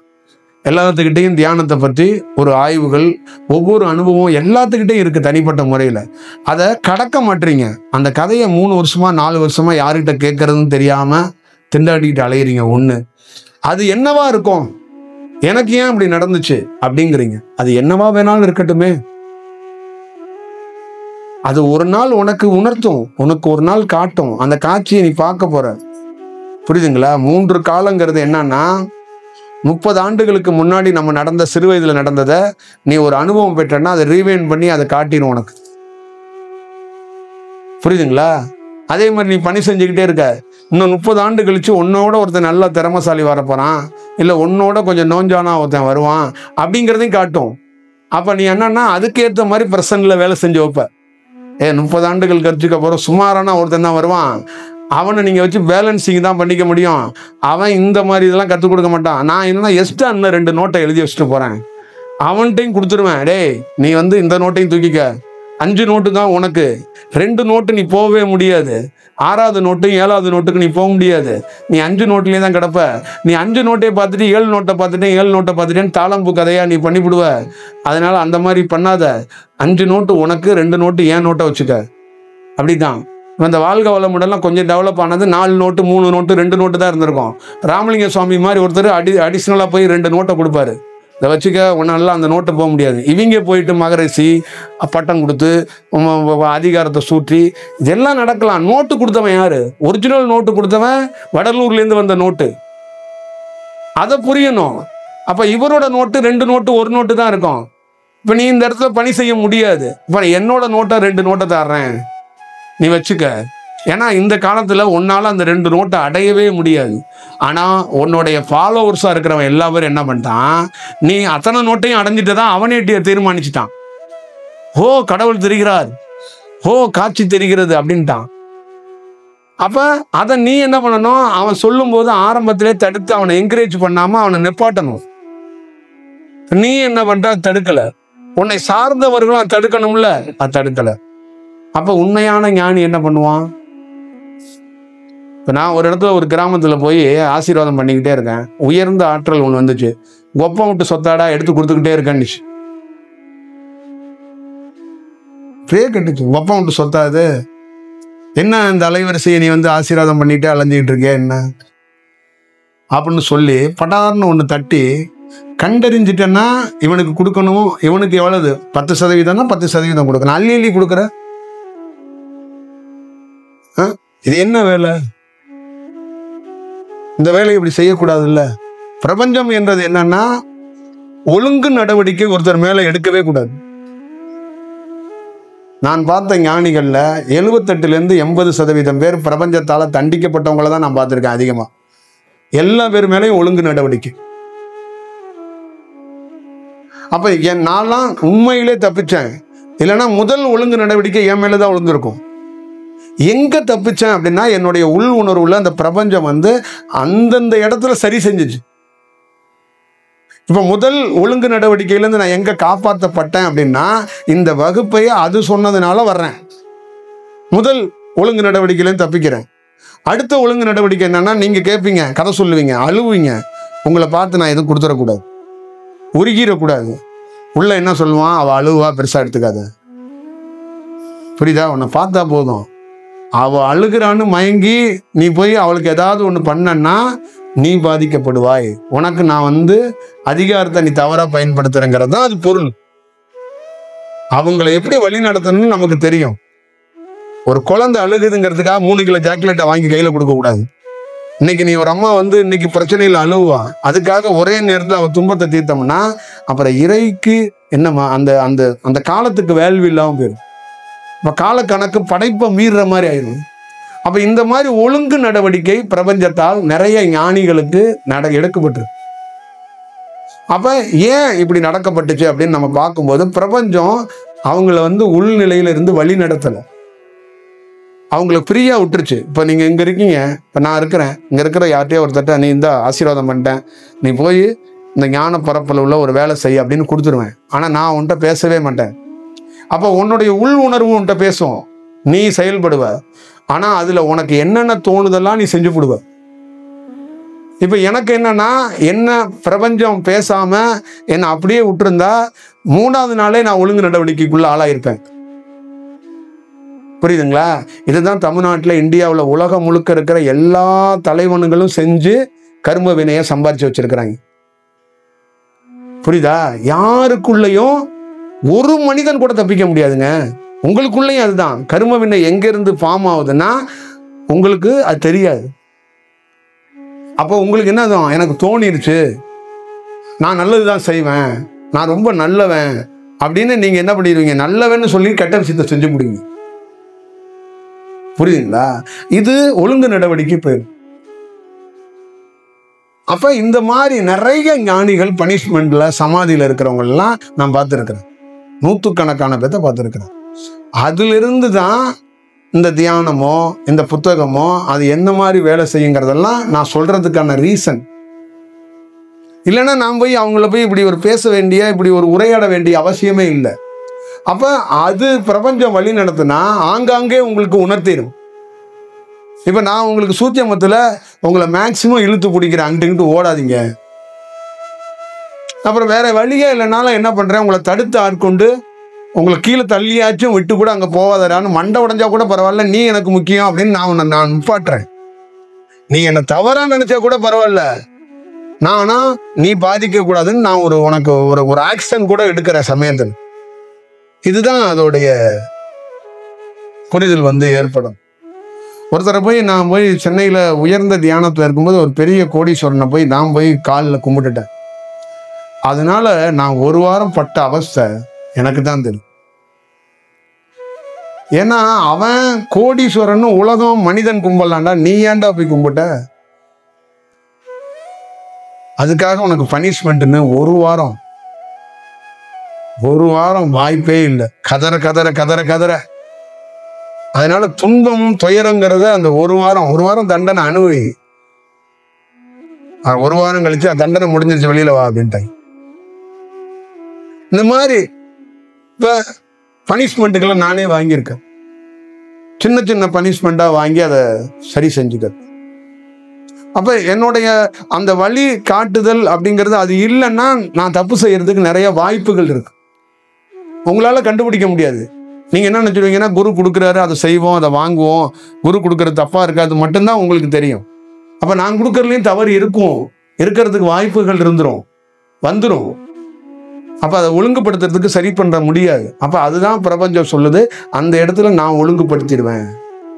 அப்ப முன்னாடியே ஒழுங்குபடுத்தி தான் உன்னை களத்திலே இறக்கிறது. அப்ப ப்ரீ பிளான், இது இது இது பண்ணணும், இது பண்ணக்கூடாது, அவ்வளவுதான் இது. அப்ப நீ வேற வேற மாதிரி வரையறைக்குள்ள போகக்கூடாது அப்படிங்கிறது தான். அதே மாதிரிதான் நிறைய விஷயங்கள், அதை நீங்க உணர்ந்து புரிஞ்சுக்கணும். அப்ப தாளம்பு கூட இந்த பார்த்துட்டேன் அடிய முடியுங்கிற போது கூட அங்க அவர் நீ பார்க்கல, இந்த மாதிரி நீ பூஜைக்கு உகந்தவன் இல்லை அப்படின்னா, பூஜைக்கு உகந்தது இல்லைன்னா என்ன நீ சந்திக்க கூடாதுன்னு தான் அர்த்தம். பூஜைன்னா என்ன? ஒரு பூ வருது, சிவனுடைய சிவலிங்கத்திட்ட வைக்கிறாங்க, அது என்னன்னா நீங்க பூஜைன்னு நினைப்பீங்க, சந்திப்புன்னு நான் சொல்லுவேன். ஒரு பூ சந்திக்க வருது. ஒரு பூ என்ன பண்ணோம்னா பல முறை பூ பூக்குதுல, நீங்க வெவ்வேறு பூன்னு தானே நினைக்கிறீங்க. ஒரு பூ தான் உதிர்ந்து உதிர்ந்து பூத்துக்கிட்டே இருக்கும். அது உங்களால கண்டுபிடிக்க முடியாது, அது உங்களுக்கு தெரியாது. பல பூ அப்படின்னு நினைச்சிடலாம் நீங்க. ஒரே பூ இன்னைக்கு பூத்துச்சுல, அதே மாதிரி அது உதிர்ந்துரும்ல, நாளைக்கும் பூக்கும், அடுத்த நாளும் பூக்கும். அந்த மாதிரி டெய்லியும் இறைவனை பார்க்கணும்னு அது ஒரு விஷயம் இருக்குன்னா, அப்ப பூஜைக்கு போகணும், அப்பவே இறைவனை சந்திக்கும். அப்ப நீங்க என்ன பண்றீங்கன்னா, சிவனுக்கு உகந்தது தாமரைப்பூ, அந்த பூ இந்த பூன்னு வைப்பாங்கல்ல, அது பூஜைம்பாங்க. அது பூஜை இல்லை, சந்திக்க வந்திருக்கு. நான் உனக்கு அனுமதி கொடுத்துருக்கேன், நீ வந்திருக்க, உட்காந்துருக்கேன், தோளில் உட்காந்துக்கிறியா, தலையில் உட்காந்துக்கிறியா, எனக்கு எதிரில் உட்காந்துக்கிறியா. நீங்கள் பூவை தலையில் வைப்பீங்க, கழுத்தில் வைப்பீங்க. அப்போ ஒவ்வொருத்தரும் ஏன்னா இங்கெங்கெல்லாம் உட்காந்து அவன் சந்திக்கணுங்கிறது தான் அதோடைய செயல்பாடு. அவன் சந்திப்பு நிகழ்து. அப்போ தாளம்பூவை நீ எனக்கு வராத, சந்திக்கக்கூடாது அப்படின்ட்டு. அதை என்ன அடிப்படையில் அவர் கண்டுபிடிச்சாருன்னா, இந்த எழுத்தை பார்த்தவன் இப்படி பேச மாட்டான் என்கிட்ட, பொதுவாக என்கிட்ட பேசவே மாட்டான். இந்த இடத்த பார்த்துருந்தானா, இறைவா அந்த இடத்துல பார்த்தேன் நீங்க தான் இருந்தீங்கன்னு சொல்லியிருப்பான். நீங்க தான் இருந்தீங்க அந்த இடத்துலன்னு இருப்பான். அப்ப அவன் என்கிட்ட வேற ஒரு விஷயம் சொல்றானா, அப்ப நான் தான் அங்க இருக்கிறேன், என்னையே பார்க்காம என்கிட்ட நான் உன்னை பார்த்துட்டேன் இப்படி சொல்றானா, எதை சொல்றான், எதை அடிப்படையில் வச்சு சொல்றான்? அப்ப அவருக்கு தெரிஞ்சிருச்சு, அவன் என்ன பார்த்தான். பார்க்காத ஒன்றை பார்த்தது மாதிரியும், அறியாத ஒன்றை அறிந்தது மாதிரியும், தெரியாத ஒன்றை தெரிந்தது மாதிரியும், எனக்கே ஒன்று தெரிந்து விட்டது மாதிரியும், எனக்கே இந்த அண்ட சராசரம் தெரிகிற மாதிரியும், நானே இந்த தியானத்தில் உயர்ந்தவன் மாதிரியும், நானே இந்த தேசத்தையும் இந்த மக்களையும் வழிநடத்த வந்த பிதா மாதிரியும், நானே இந்த மக்களுக்கு போதனையை கொடுக்க வந்தவன் மாதிரியும், இந்த தியானத்தால் இந்த உலகத்தை என்னால் காப்பாற்றிட முடியுங்கிறதுக்காக ஒரு செயல்பாடுகள் செய்ய முடியாது. அப்ப இதெல்லாம் என்ன அடிப்படையில் கிடைக்கப்படுகிறது? கிடைக்கப்படுவதனால் ஒரு செல்வமும் புகழும் இருப்பதனால் அவர் இறை பிள்ளையாக மாறுவாரா? இறைக்குரியவர்களாக மாற முடியுமா? இதையெல்லாம் மக்களிடம் உங்களிடமோ போதுமான செயல்பாடுகள் இல்லை. இதை எப்படி நீங்கள் பார்ப்பீர்கள்? கடவுள் என்பவரின் எந்த மனிதனும் அவருக்கு ஃபாலோவரே இல்லை, கடவுளுக்கு பக்தரே இல்லை. ஏன்னா கடவுளை எவன் அறிந்தான் பக்தராக இருப்பதற்கு? நீங்கள் அறிந்து வைத்திருக்க கடவுள்லாம் வேற. கடவுள் கேட்கிறார், எனக்கு ஒருத்தன் கூட என்னை பார்க்க வரதில்லைப்பா, 10,000 கோடி மக்களை படைத்தேன், ஒருத்தன் கூட என்னை பார்க்க வரதில்லை, விரிச்சோடி கிடக்கு, ஆனால் சக்தி எல்லாம் வச்சிருக்கிறேன், ஏன்னா நீங்க நம்புவீங்களா அப்படின்னு கேட்கிறார். சக்திக்கு உரியவனை யாரு போய் பார்க்கிறா? ஏன்னா பார்க்க முடியாது, தெரியாது. அப்ப நீங்க என்ன அவர் ஒரிஜினல் இல்லைன்னு சொல்லிடுறீங்களா? எதை வச்சு நம்ம இதெல்லாம் கணக்கிடலாம்? அப்ப இதெல்லாம் நாம் அறிந்து செயல்படணும், தெரிஞ்சுக்கணும். ஒவ்வொரு காலகட்டத்திலையும் ஒவ்வொருத்தருக்கு ஒவ்வொரு செயல்பாடுகள்ல கிடைக்கும். இதெல்லாம் நீங்க தியானம் பண்ற நீங்க மையமாக புரிந்து கொள்ளணும். வரம் பெறுவது அப்படின்னா என்ன அப்படின்னா அதுக்கு ஒரு பெரிய விஷயமே இருக்கு. இதெல்லாம் நீங்க வகுப்புகள்ல ஒரு நாள் இன்ட்ரெஸ்டா இருந்தா எங்கேயாவது ஒரு இடத்துல உங்களுக்கு இதெல்லாம் நாங்க டிஸ்கஷனா நடக்கணும். இதெல்லாம் நீங்க தெரிஞ்சுக்கணும். வரம்னா என்ன? எண்ணம்னா எண்ணத்தால இந்த பிறப்புல நிறைவேறாது, அடுத்த பிறப்புல கிடைக்குதுன்னா அதை எப்படி எடுத்துக்கிறது? அது என்ன செயல்பாடுகள்? இப்ப நீங்க இருக்கிறீங்க, இறைவன் அடையணும்னு இத்தனை பேர் ட்ரை பண்றீங்க, இத்தனை பேராலையும் அடைய முடியாம இறந்து போயிடுறீங்க. இப்ப அடுத்த பிறப்புல நீங்க எதை நினைச்சீங்களோ அதை அடையறதுக்கான வாய்ப்பு கிடைக்கும். அப்ப உங்களை எந்த கேட்டகரியில வைக்கிறாங்க அப்படின்னா, இறைவன் எந்த எண்ணத்தை கொண்டு அலைந்தானோ, தெரிந்தானோ, தேடினானோ அது அவனுக்கு கிடைக்கும் அப்படின்னு செஞ்சிடறாங்க, செஞ்சு ஆசீர்வாதம் கொடுத்துட்றாங்க. அப்ப இறைவன் என்ன பண்றாரு? அவனோடு தொடர்பை துண்டிச்சு கொள்றாரு. ஆசீர்வாதத்தை கொடுத்து, இந்த பிறப்புல நீ பல பிறப்புல தேடின பத்தியா, இதை அடையணும்னு, இது உனக்கு கிடைக்குன்ட்டு போயிடுறாரு. அப்ப அவன் என்னன்னா, அந்த எண்ணத்துல அவனுக்கு என்னென்னலாம் செய்யணும்னு தோணுச்சோ அதெல்லாம் செய்யறான். அவன் என்னென்னலாம் தேக்கி வச்சிருந்தானோ பல பிறப்புல இருக்குல்ல, அதை எல்லாத்தையும் செஞ்சு முடிக்கிறான். அப்ப எதிரில் இருக்கிற மக்களுக்கு குருநாதர் பயங்கரமான செயல்பாடுகள், யாராலையும் செய்ய முடியாத அதிசயங்களை செஞ்சுக்கிட்டே இருக்கிறார். தினந்தோறும் இப்படி ஒரு அற்புதத்தை நிகழ்த்தி கொண்டே இருக்கிறார். மக்களை காப்பாற்ற வந்து விட்டார், இறைவன் வந்து விட்டாருன்னு நீங்க உங்க மனித மூளையை வச்சுக்கிட்டு நீங்க அங்க சாம்பிராணியை போட்டு விட்டுறீங்க. இப்ப அவர் எல்லாத்தையும் செய்கிறார். ஆனால் கடைசியாக இதுக்கு காரணமாகவும் இதற்கு ஏன் நிகழப்பட்டதுங்கிறத அவரால் அறிய முடியும். இப்ப என்ன அறியணும் அப்படின்னா, ஞானம் என்பது எண்ணம் அழிந்து ஞானம் கிடைத்தால் அதுதான் உயர்ந்த ஞானம். அங்க என்னன்னா இறைவன் வழி நடத்துவான்னு அர்த்தம். முதல்ல என்ன கிடைக்கணும் அப்படின்னா, என்ன பல ஜென்மத்தில் இருக்குல்ல, நான் அறியாமையில தன்னை உணரணும்னு நான் தேடி இருப்பேன், நான் அறியாமையில எனக்கு நெற்றிக்கண் திறக்கணும்னு தேடி இருப்பேன், நான் அறியாமையில எனக்கு குண்டலினி சக்தி கிடைக்கணும்னு தேடி இருப்பேன். இதெல்லாம் அறியாமை. அறிந்த ஒருத்தன் செய்ய மாட்டான். இப்ப இதெல்லாம் எண்ணமா ஆயிடுச்சு. அப்ப ஒரு உண்மையான ஞானம் என்னன்னா, இந்த எண்ணத்தை எல்லாம் அழிச்சிட்டா நீ உண்மையிலேயே ஒரு நாள் உனக்கு ஞானத்துக்கான என்ன செயலோ அது கிடைக்கும். இல்லைன்னா அந்த பாதி கதவை தர காத்து வரும்னு சொன்னது இல்ல, அதெல்லாம் பல பிறப்புகளை தேடினது இல்ல, குண்டலினி சக்தியில ஒரு நரம்பு விழிச்சிரும். அப்ப அதுல ஒரு செயல் கிடைக்கும். அப்ப நெற்றி கண்ணுகிட்ட ஒரு கண்ணு விழிச்சிரும், ஒரு நரம்பு விழிச்சிரும். இப்ப அதுல இருந்து ஒரு செயல் கிடைக்கும். அப்ப இதுங்க என்ன ஆயிரும்? என் சாட்சாசி, என் தேவி உமாதேவி, என்னோட அம்மா மீனாட்சி சுந்தரேஸ்வரமே எனக்கு இருந்து வழி நடத்துறாங்க. எல்லா செயலும் இருக்கிறாங்கன்னா கிரீடத்தை வச்சுக்கோம், நகையை வச்சுக்கோம், அலங்காரம் பண்ணிக்கும், மாலை எடுத்து போட்டுக்கும், எல்லா செயலையும் செஞ்சுக்கிட்டு நானே இந்த உலகத்தை காக்க ரட்சிக்க வந்தவன் அப்படின்னு அது போதனைகளை சொல்லிக்கிட்டே கிடக்கும். அப்புறம் அதோடைய எண்ண அலைவரிசை தீர்ந்தோன்னா அது செத்து போயிடும். அவர் கடவுளுக்கு ஞானிகள் கூப்பிட்டு சொல்லுவான், அங்க ஒருத்தன் கத்திக்கிட்டே இருக்கிறானே, ரொம்ப விசேஷமான ஆள் நீ நினைச்சிடாத, அவன் என்ன அலைவாசியால கத்திக்கிட்டு இருக்கான், இந்த 3 வருஷத்துல அந்த விஷயம் தீர்ந்து போயிடும், தீர்ந்தவன அவன் செத்து போயிடுவான். அப்பயும் நம்ம மக்கள் என்ன பண்ணுவான்னா, அவனுக்கு சந்தன பேலையை அரைச்சு அதுக்குள்ள தங்க காசெல்லாம் போட்டு அவனுக்கு கொண்டு போய் வைப்பாங்க. அந்த சமாதியும் உருப்படாதுப்பா, நீ அந்த பக்கம் போயிடாத அப்படின்லாம் அவர் நம்ம கிட்ட வகுப்பு எடுப்பார். ஒவ்வொரு மாணவர்கள்ட்டையும் நான் என்கிட்ட இருக்கிற மாணவர்கள்ட்ட என்னன்னா, உங்களுக்கு வகுப்பு எடுக்க போறவன் இறைவனா இருக்கணும். நான் உங்களுக்கு இறைவன் வகுப்பு எடுக்கிறதுக்கு நான் ஒரு வார்ம் அப் பண்ணி விடுறேன். என்றாவது ஒரு நாள் உங்களுக்கு இறைவன் வகுப்பு எடுப்பான். அது உங்க வீட்லயோ நீங்க உட்கார்ற தியானம் பண்ற இடத்துலயோ அவன் உங்களுக்கு உள் உணர்வா ஒரு அசிரி ரீதியாக பேசுவான், உங்களை வழி நடத்துவான். அவன் தான் நிஜமான ஒரு செயல்பாடுகள் குறியவன், அவன் உங்களை வழி நடத்துவான். அப்படிங்கிற ஒரே நம்பிக்கை அடிப்படையில தான் நாங்க உங்ககிட்ட அந்த நம்பிக்கையெல்லாம் இந்த விஷயங்கள் எல்லாத்தையும் நான் சொல்ல முயற்சி பண்றேன். இதோடைய செயல்பாடுகள்லாம் உங்கள்கிட்ட கொடுக்கறதுக்கு நான் பார்க்குறேன். அதை உங்களுக்கு சொல்ல ட்ரை பண்றேன். இவ்வளோ செயல்பாடுகள் இருக்கு. அப்ப இதையெல்லாம் நீங்க பார்த்து தெளிவடைந்து, இதெல்லாம் ஏன் பார்க்கணும் தெளிவடையணும்னா, நீங்க ஒருத்தரை போய் வணங்க போறீங்கல்ல, அங்க போவாதீங்கிறதுக்கெல்லாம் இதை சொல்லல. உங்களுக்குள்ள ஆசையை வளர்த்துறாதீங்க. இதோட நோக்கம் என்னன்னா, நீங்க சாமியார் ஆயிரணும், நீங்க மடம் கட்டணும், கோவில் கட்டணும், அன்னதானம் கட்டணும், அன்னதானம் போடணும் அப்படிங்கிறதெல்லாம் ஆசையா வளர்க்காதீங்க. அது இயல்பா நடந்தா நடக்கட்டும். இப்ப கோவில் நீங்க கட்டணுங்கிறது ஞானத்துக்குள்ள அது வருதான்னா இல்லைன்னு அர்த்தம். இது உங்களுக்கு தெரியாது, என் போன்ற ஆளுங்களுக்கு தான் தெரியும். நீ கோயிலை கட்டிட்டன்னா உனக்கு ஒரு கமிட்மெண்ட் ஆகி போயிடும், நீ நினைச்சதை கொடுத்துருவான். ஆனா நீ ஞானத்துக்குள்ள பல லேயர்ஸ் இருக்குல்ல, அங்க போக முடியாது.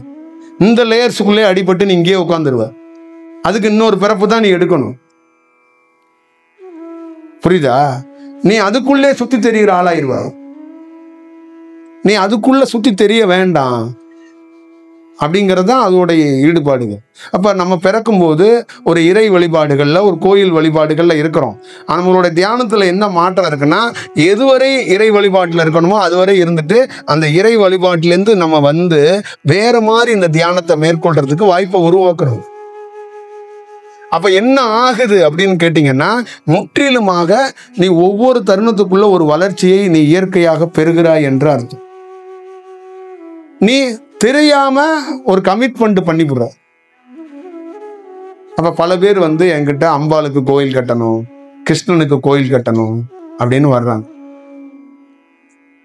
அப்ப கிருஷ்ணனும் அம்பாலோ இதை விரும்புறாங்கன்னா இல்ல, இது இவங்களுடைய முன்ஜென்மத்துடைய அலைவரிசை, முன்ஜென்மத்தோடைய அந்த தொடர்பு. அப்ப இதுல தீவிரப்படுத்தி அவங்க ஒரு வேலை செய்யும் போது அவங்க முற்றிலும் அதுக்குள்ளேயே சிக்கிக்கொள்வாங்க, அதுக்குள்ளேயே இருந்துருவாங்க. இப்ப அதை விட்டு அவங்களால வர்றதுக்கான வாய்ப்புகள் ரொம்ப குறைவாயும். அப்ப தியானத்துல ஒரு உயர்ந்த ஒரு செயலை பெற முடியாம தவிச்சு போயிடும். இப்ப நீ தியானத்துல இங்க இருக்கிற யார் வேணாலும் நீங்க வளர்ந்தீங்கன்னா, நீ ஒரு ரூபா தேவையில்லை, ஒரு இடம் தேவையில்லை. உன்னை அந்த பிரபஞ்சம் அந்த ஈர்த்து உனக்கு இடமும் எல்லாமே அது உருவாக்கி கொடுத்து. நீ போய் திட்டமே பண்ணாத. புரியுதா? உனக்கு 300 ஏக்கர்ல 10,000 ஏக்கர் கூட உனக்கு வாங்கிக்கோ. போடா அந்த எடுத்துக்கடா, அந்த இடம் கண்ணுக்கு தெரிஞ்ச அளவுக்கு உனக்கு தான்டா. இந்த வருவான்டா அங்கிட்ட ஒரு முனியாண்டின்னு ஒருத்தன், ராமன் ஒருத்தன், லட்சுமணன் ஒருத்தன், இவங்க பேர்ல எல்லாம் அந்த இடம் இருக்கு. அவனே எடுத்துட்டு வந்து 3 நாள் 4 நாள் நான் தொடர்ந்து போய் அவனுக்கு ஒரு மேஜிக் பண்ணுவேன். 5ஆவது நாள் நேராக வந்து உன் காலடியில் இந்த பத்திரத்தை வச்சுருவாங்க. சுவாமி நீங்கள் என் கனவுல வந்தீங்க, இந்த மாதிரி வீட்டில் இந்த பிரச்சனை எல்லாம் இருக்கு, எல்லாம் சரி செஞ்சு விட்டீங்க, இந்த சொத்து எனக்கு வேண்டாம் சாமி, நீங்கள் வச்சுக்க சாமி அப்படின்னு உன் கையில் கொடுத்துருவான். அவனா கொடுக்க மாட்டான், நான் தான் அந்த வேலையெல்லாம் பார்த்தேன். நீ இப்போ இதை எடுத்துக்கிட்டு என்ன பண்ணுறேன்னா, நீ பெரிய பணக்காரெல்லாம் சுத்தாத, இதை வச்சுக்கிட்டு நீ சொன்னல ஏதோ ஒன்று ஆசிரமா எதாவது பண்ணிட்டு போ, அவ்வளோதான். அப்போ என்னன்னா, இதுக்கு நீ வேலை செய்யாத, இதெல்லாம் சாதாரணது, இதெல்லாம் மிக சாதாரணது. நீ தியானத்தில் உயர்ந்து விட்டால் நீ எதுவுமே தேட வேண்டியது, உன் காலடியில் வந்துடும். அம்பாலே வந்து நிற்பா, அப்புறம் இதுக்கு அவளுக்கு போய் கோயில் கட்ட போற? எனி டைம் இருப்பா அவ. நீ ஏன் மணி அடிக்கணும்னு நினைக்கிற? நீ ஏன் பூஜை பண்ணணும்னு நினைக்கிற? அதுதான் சொல்றேன். ஒரு கமிட்மெண்டா நீ மாட்டாத. உன்னை வந்து என்ன அலைவரிசையில நீ பிளாங்காவா? அதான் சொல்றேன், மனித அறிவை பயன்படுத்தாத, மனித மூளையை பயன்படுத்தாத, பிளாங்காவு. வீட்டில் அறிவுகளை பயன்படுத்திக்க, கடவுள்கிட்டையும் சித்தர்கள்ட்டையும் பயன்படுத்தாத. நீ வந்து தூய்மை ஆகணும், அவ்வளவுதான் விஷயம். உனக்கு தேவையானது இந்த பிரபஞ்ச பேராற்றல் உனக்கு செஞ்சு கொடுத்துடும். உனக்கு என்ன வேணுங்கிறது அதுக்கு தெரியும், உனக்கு தெரியாது. அது உன்னை உருவாக்கும், துல்லியமா உருவாக்கும். இதுதான் நீங்க உங்களுக்குள்ள இருக்கிற எல்லா செயலும் வடிவமும் இதுதான். அதனால நீங்க எதை ஆசைப்பட்டாலும் அது உங்களுக்கு கிடைக்கும். ஆனா நீங்க தியானத்துல நினைச்ச அந்த இலக்கை போய் அடைய முடியும். அப்ப குண்டலினி சக்தி நீங்க நினைச்சிட்டீங்கன்னா அதுல முழுமையான சக்தியை நீங்க அனுபவிக்க முடியலனாலும் அதுல இருக்கிற சாரத்தையாச்சும் நீங்க அனுபவிச்சிருவீங்க, அதை சாரையாச்சும் நீங்க குடிக்கிறதுக்கான வாய்ப்பை பெற்றுவீங்க. ஆனா அதை முழுமையா கையாளுற திறன் இருக்குல்ல, அது உங்களுக்கு அந்த வாய்ப்பு கிடைக்காம போயிடும். நீங்க இயல்பா இருந்து இயற்கையா கிடைச்சிச்சுன்னா அந்த திறன் எப்படி இயங்கும், எப்படி கையை கட்டுப்படுத்தணுங்கிறத அது இயற்கையே உங்களுக்கு வந்து வடிவமா ஆக்கிதான் உங்களை தயார் பண்ணும். நீங்க ஆசை கற்பனையில பண்றதுனால, இந்த எண்ணத்தினால பண்ணதுனால அது என்ன பண்ணுதுன்னா தொலைஞ்சு போ. குண்டலினி கேட்கறல, அந்த 2 நரம்பு விழிக்கட்டும், விழித்து நீ படுற அவஸ்தைகளை நான் பார்க்கிறேன்ட்டு ஓடி போயிடும். பேர் வரும், புகழ் வரும், சாமி சக்தி வாய்ந்தவர், அப்படியே அவர் தொட்டார்னா எல்லாம் இருக்கும். ஆனா அங்கே இறைவன், ஒரிஜினலாக இருக்கிற இறைவன் இருக்க மாட்டான், வழி நடத்த மாட்டான். இந்தியாவில் நீங்க நம்ப மாட்டீங்க, 100கணக்கான பேரை இந்த மாதிரி துல்லியமாக இந்த பிரபஞ்சம் எனக்கு இவன் என்ன அப்டேட்ல என்ன இருக்கிறான் அப்படின்னு எனக்கு அப்படி துல்லியமா அப்படி ஒரு மேப், இன்ஜினியர் மேப் கொண்டாந்து போடுவார்ல, அந்த மாதிரி தூக்கி போட்டோம். இதுதான் விஷயம். அதுக்கு ரீசன் என்ன, அதையும் தூக்காந்து போட்டோம். ஓசோவா தூக்காந்து போட்டோம், சிட்டு கிருஷ்ணமூர்த்தியா இந்த தூக்காந்து, சக்கி வேஸ்தேவா இந்த, வாழ்கவளம் இந்த கேரளாவில் ஒரு அம்மா கட்டி பிடிச்சிருக்கேன் இந்த ரவிசங்கர் அங்கே உட்காந்துட்டு அந்த ராமதேவன் ஒருத்தன் பதஞ்சலியோட பேஸ்ட் ஊத்துட்டு அப்பதான் நீ என்ன பணியில இருக்கிற, நீ என்ன விஷயத்துல இருக்கிற அப்படிங்கிறது தெரியும். அப்ப இது என்னன்னா, அந்த மாதிரி நீ போகாம இருக்கிறதுக்கு காரணம் என்னன்னா, இந்த பிரபஞ்சத்தோடைய தொடர்பும் நீ தன்னர்ச்சியாக செயல்பட முடியாது. புரியுதுங்களா? அப்ப பார்த்து கண்காணிச்சு நிதானிச்சு கண்டறிஞ்சு மாணவர்களையும் எல்லாத்தையும் வழி நடத்தும். இப்ப நான் மாடு மேய்க்கிறவன் தான், ஏசுநாதர் ஆடு மேய்ச்சாரு, நான் எனக்கு மாடு மேய்க்கிறவன். ஆனா எனக்கு மாடு மேய்க்கிற வேலை மட்டும்தான், அந்த மாட்டை கசாப்பு கடைக்கு அனுப்புற வேலை எனக்கு கிடையாது. அந்த மாட்டை விற்கிற வேலையும் என்கிட்ட கணக்கு கிடையாது. ஒழுங்கா மாட்டை மேய்க்க வேண்டிய வேலை மட்டும்தான் என்னுடையது. இறைவன் எனக்கு கொடுத்த வேலை தான். ஆனா மாடு மேய்க்கிற எல்லாருமே மேய்ச்சி கசாப்பு கடைக்கு கொண்டு போயிடுறான், இல்லைன்னா வித்து போடுறான். இந்த வேலையை நான் செய்யறதே இல்லை. புரியுதுங்களா? நான் ஒழுங்கா மேய்ப்பேன் உங்களை, இதுதான் என்னுடைய ரோலு. நான் எனக்கு அவர் கொடுத்துருக்க ரோல் இதுதான். நான் ஒழுங்கா மேய்ப்பேன். அவங்க கசாப்பு கடைக்கு போகணுமா, அவங்க விற்கப்படணுமாங்கிறது பிரபஞ்சத்துக்கும் உங்களுக்கும் நேரடியாக லிங்க். இது இது இது வேணும், இது இருக்கப்படணும். இதுதான் அடிப்படைகள். வெறும் தியானம் போதனைகள் கற்றுக் கொடுக்கறது முக்கியம் இல்லை. மனித குலத்துல மனிதனா பிறந்த நாம மேம்பட்டு நம்ம எல்லா செயலையும் தெரிந்து நன்மைகளை நாம பலப்பட்டு வாழணும். ஒரு செயல் செஞ்சுக்கணும், ஒரு வடிவத்துக்குள்ள பார்க்கணும். தியானங்கிறது என்னன்னா, முழுமையா கடவுளையும் இறைவனையும் குருவையும் தேடுறது இல்லை. ஏன் பிறந்தோம் அடிப்படையில், ஏன் பெண்ணா பிறந்தோம், ஏன் ஆணா பிறந்தோம், ஏன் இந்த நகரத்தில் பிறந்தோம், எதற்காக இந்த கமிட்மெண்ட், எதற்காக நான் பட்டப்படிப்பு படித்தேன், எதற்காக நான் படிக்கணும், இது எல்லாத்தையும் அடிப்படையா அறியறதுக்கு ஒரு டூல் அது. இதுதான் விஷயம். அப்ப நமக்கு தேவை கடவுள் குரு இல்ல, அடிப்படை அறியாம தான் நம்ம திண்டாடுறோம். அடிப்படை நமக்கு தெரியணும் முதல்ல. இப்ப நம்ம இருக்கோம் வெறும் குரு அப்படின்னா இது கிடையாது. இது அடிப்படை என்ன, எதுக்கு குரு? வெறும் போதனை சொல்லி என்ன நடக்க போகுது? மனிதர்கள் மாற முடியாது, கர்ம வினை கஷ்டம். அவங்களுக்கு வெறும் போதனைகளை கொடுத்துக்கிட்டே இருந்தா மாறாது. அப்ப அடிப்படை என்ன? அப்ப அடிப்படை என்னன்னா, நீயும் அவங்களுக்கும் பெரிய தொடர்பு உண்டு. நீ உன்னை யாருன்னு தெரிஞ்சிருக்க, அவங்க யாரும் ஆப்போசிட்ல இருக்கிறவங்க உன்னை யாருன்னு தெரியாம உட்காந்துருக்காங்க. ஆனால் ஒரு நாள் அவங்க தெரியறதுக்காக நீ சந்திக்கப்படணும். ஆனா உன்கிட்ட என்ன ஒரே ஒரு ரகசியம் நாங்க கொடுக்குறோம்னா, அவன் இந்த பிறப்புல இந்த இடத்துல உன் கூட இருந்தான்னு நீ சொல்லக்கூடாது. இதுதான் அடிப்படை. அவனை நீ தெரிஞ்சுக்கணும், அவனை நீ அடிக்கடி சந்திக்கணும், அவனோட உரையாடணும். அவன் சொல்லுவான் என் குடும்பத்துல கஷ்டம், என் பிள்ளைக்கு கஷ்டம் அப்படிம்பா. நீ உன்னோட ரோல் என்னன்னா, அவனை யாருன்னு தெரிஞ்சுக்க வச்சுக்கிறதுக்கு போராடுறதுக்காக தான் சந்திப்பு நிகழ்த்திக்கிட்டே இருக்கிறேன். அவன் பிள்ளைக்காக, அவன் படிப்புக்காக, அவன் சோத்துக்காக உனக்கு சந்திப்பு கொடுக்கல. அவன் சோத்துக்காக உன்னை சந்திக்கிறான், வீட்டுக்காக சந்திக்கிறான், தொழிலுக்காக சந்திக்க வந்திருக்கிறான். நீ அதுக்கு சந்திக்கல. ஒரு நாள் அவனை உணர்ற வாய்ப்பு கிடைச்சிச்சுன்னா, ஏன் சோத்துக்கு பிரச்சனை, ஏன் படித்தோம், ஏன் இருந்தோம்னு அவனுக்கே தெரிஞ்சிடும், வெட்ட வெளிச்சமா தெரிஞ்சிடும். அப்ப இவர் நம்ம கிட்ட வந்தது எதற்காக வந்தார் அப்படிங்கறதுதான் இதான் விஷயம். நான் ஒருத்தரை போய் சந்திச்சேன். எதுக்கு சந்திச்சேன்? தொழிலுக்காக சந்திச்சேன். அவர் என்கிட்ட என்னன்னா, தொழில் கொடுக்க மாட்டேன், உன்னை யார் என்று நீ அறிந்து கொள்வதற்காக நான் உதவுவேன். நான் போன குகைகள்ல, நான் போன மரங்கள் எல்லா இடங்களுக்கும் சத்தியமா தியானம் பண்றதுக்கு போகல. தொழில கோல் வச்சு நிக்கணும், சம்பாதிக்கணும், புள்ள பொண்டாட்டியை நல்லா பார்த்துக்கணும், சொந்தக்காரன்லாம் ஒரு நாள் கூட தூங்க விடக்கூடாது, ஒரே நம்ம பேச்சாதான் இருக்கணும். புரியுதா? ஒரு தேவையில போனா நம்ம 60 கார்ல போய் நிக்கணும், ஒருத்தன் கூட தூங்கக்கூடாது. அன்னைக்கு அவன் டிஸ்டர்ப் ஆயிடணும் நம்மளை பார்த்து, அவனை தூங்கவே விடக்கூடாது.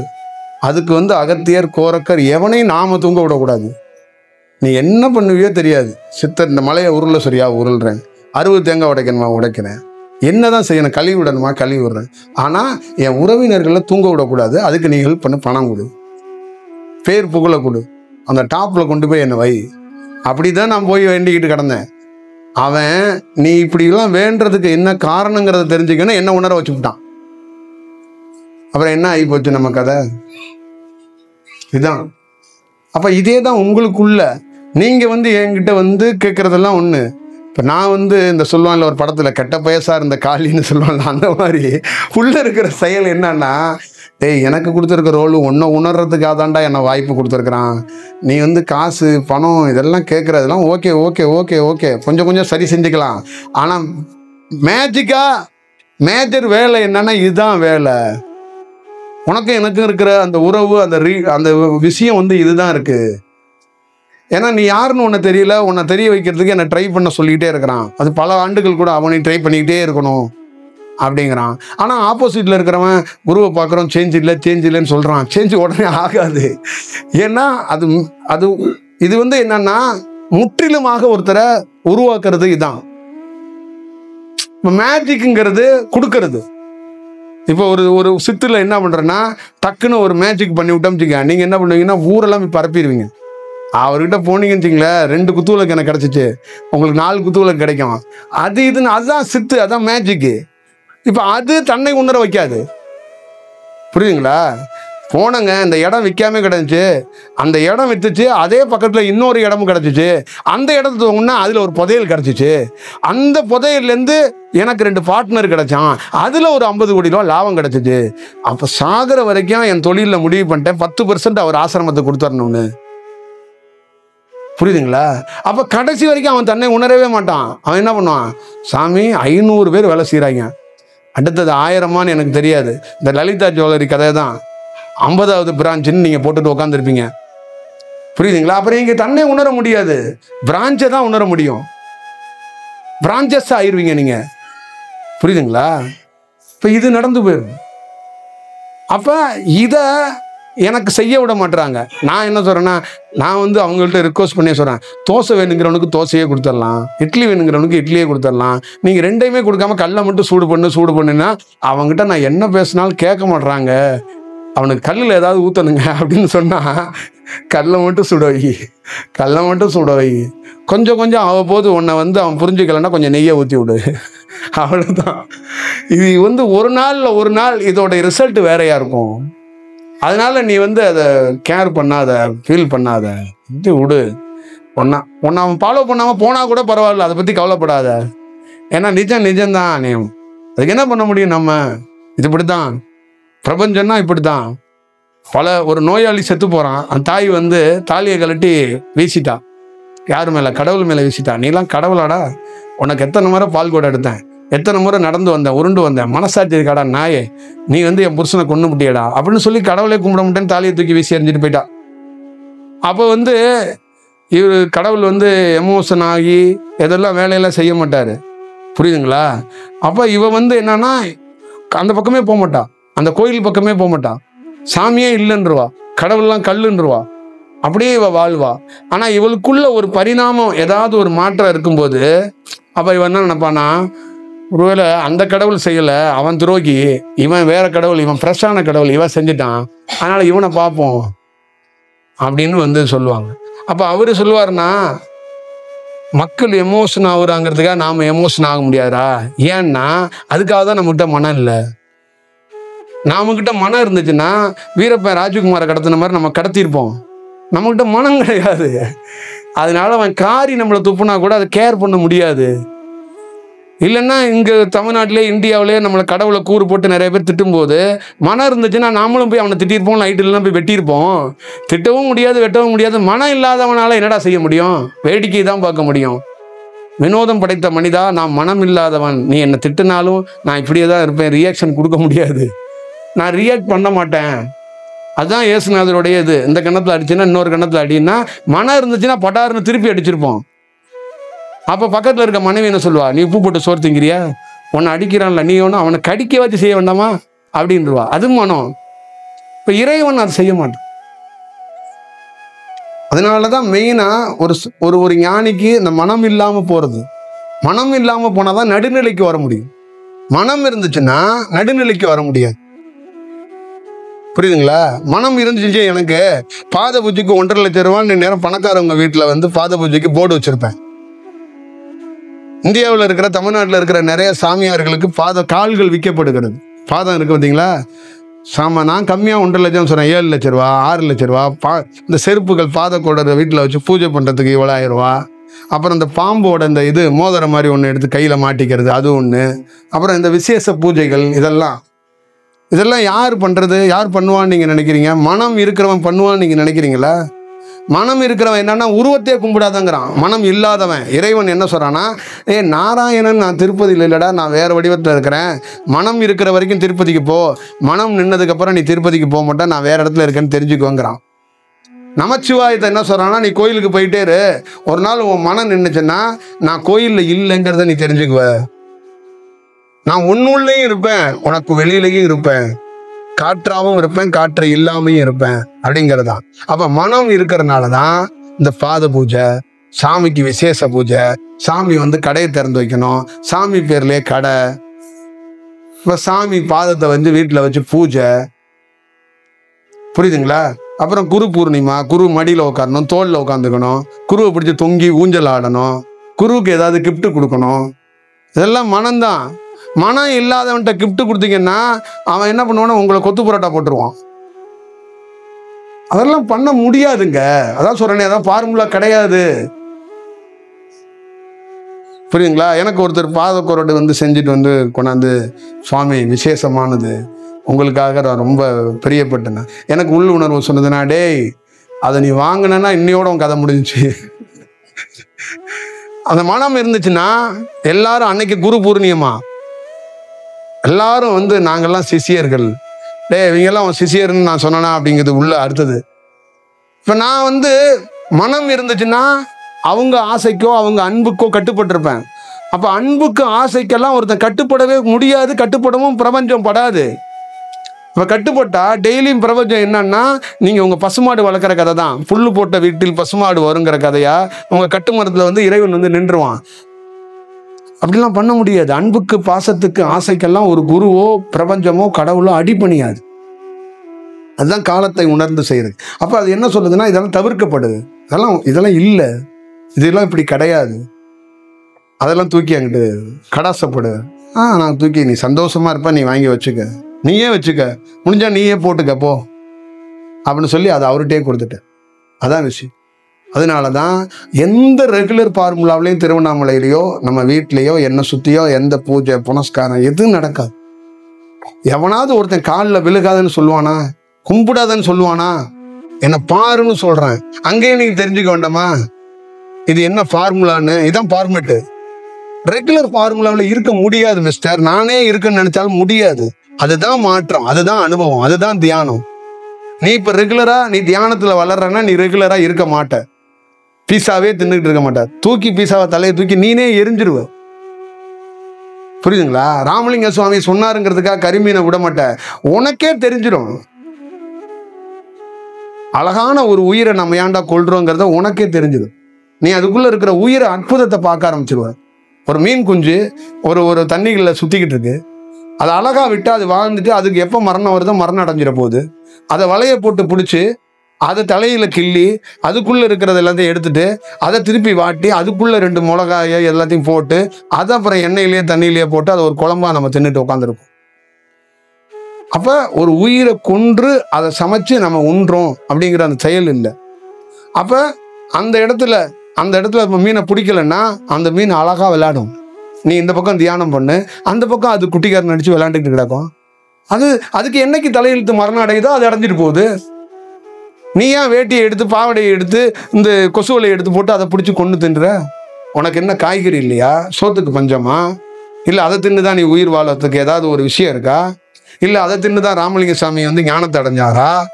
இல்லை இறைவனை பார்க்கறதுக்கு ஏதாவது வழி இருக்கா? இல்லை 100 ஆண்டுகள் 200 ஆண்டுகள் மீனை தின்னா கறி தின்னா வாழ முடியும்னு எங்கேயாவது ஆராய்ச்சி இருக்கா? ஏதாவது ஒன்று இருக்கணும்ல.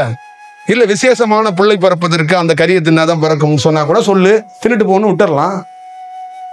மூளை தான் மழுங்கி போகும், மூளை சூடு தான் வரும். வேற என்ன வரும்? வேற என்ன நடக்கும்? அங்க எந்த இறைவனை நீ போய் அறிய முடியாது. பஜன் பாடிக்கிட்டு தான் அலைய முடியும். புரியுதுங்களா? கொஞ்சம் மூளையை ஷார்ப்பு பண்ணும்போது தான் தியானம் வருது. அந்த மூளையை மழுங்கடிச்சா என்ன பண்ணுது? பச்சை கடைக்கும் மஞ்சள் கடைக்கும் தான் போக வைக்கும். பச்சை கடையில் சாராயம் கிடைக்கும், மஞ்சள் கடையில் கறிமீன் கிடைக்கும். மூளை ஷார்ப்பாக இருந்துச்சுன்னா தியானம் பண்ணுறதுக்கோ இல்லை நம்மளை நல்வழிப்படுத்திக்கிறதுக்கோ ஒரு வேலையை செஞ்சுக்கிட்டே இருப்போம். இப்போ மூளை ஷார்ப்பாக எனக்கு நன்மை விளைவிக்க போகிறதில்ல, கடவுளுக்கு நன்மை விளைவிக்கிறதில்ல, உனக்கும் உன் குடும்பத்துக்கும் நன்மை விளைவிக்குது. நீ ஆரோக்கியமாக மாறினா உன் குடும்பத்துக்கு யாருக்கு பயன்? இப்போ உன் பொண்டாட்டி பிள்ளைக்கு நீ சம்பாதிக்க வேண்டாம், நீ தேகத்தை இடகார்த்தமாக அப்படி நடந்து அப்படி பக்காவாக போனோன்னா ஒன்று போதே அவனை பார்த்துக்கிட்டே வாழ்ந்துருவேன்னு உங்கள் வீட்டில் சொல்லிடுவாங்க. அதுதான் நம்பிக்கை, அதுதான் உண்மையான உற்சாகம். இப்போ தாய் அப்படி சந்தோஷமா அவன் நல்லா நடந்தான்னா மகனுக்கு அதோட சந்தோஷம் வேற என்ன இருக்க போகுது? போதுமா, நீ எப்பயுமே இருந்தனா எனக்கு போதுமா, அது அப்படிங்கிறது தானே அதோட செயல். தாய் நான் எப்போ வேணாலும் போயிடுவோம்ப்பா, நான் எப்போ வேணாலும் போயிடுவோம்ப்பான்னு அவளே சொல்றான். அப்ப அவன் பயப்படுறான். பயந்து என்ன சொல்றான், அம்மாவுக்கு டிக்கெட் போட்டு கொடுத்துருவான், எப்போ வேணாலும் போயிடும், காசிக்கு போயிட்டு வரட்டும் போறதுக்கு முன்னாடி அப்படிங்கிறான். இதான் நிகழ்வு. அப்ப இதெல்லாம் இயற்கையாகவே உங்களுக்குள்ள அது வளர்ச்சி படணும். நாங்க பேசினோம்னா மதமும் இந்த கலராக கொண்டு வந்து சாயத்தை பூசி பண்ணிடுவாங்க. அது இயற்கையா மக்கள்கிட்ட கிடைக்கணும். ஒரு உயிரில் அது நேச்சர்லேருந்து படைக்கப்பட்டது எல்லாம் அது பாட்டில் வாழட்டும், அது பாட்டில் இருக்கட்டும் அப்படிங்கிறது தான். என்கிட்ட எத்தனையோ மரங்களில் நான் போய் தியானம் பண்ணும்போது அந்த மரம் என்கிட்ட அனுமதி வாங்கிட்டு தியானம் பண்ணுன்னு சொல்லும்.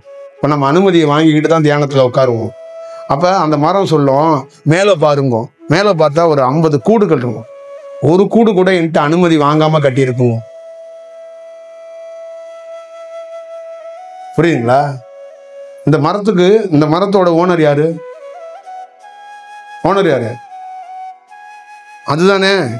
அப்ப அதுக்கிட்ட அனுமதி வாங்கணும்ல. நான் உங்ககிட்ட கூடு கட்டலாமா, நான் இங்க குடி இருக்கலாமா அப்படின்னு கேட்கணும்ல.